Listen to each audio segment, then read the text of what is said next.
Here is an Emesco vintage dental drill.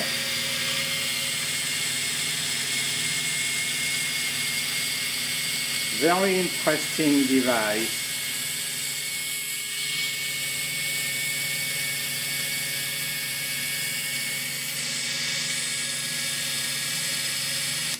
One way and the other.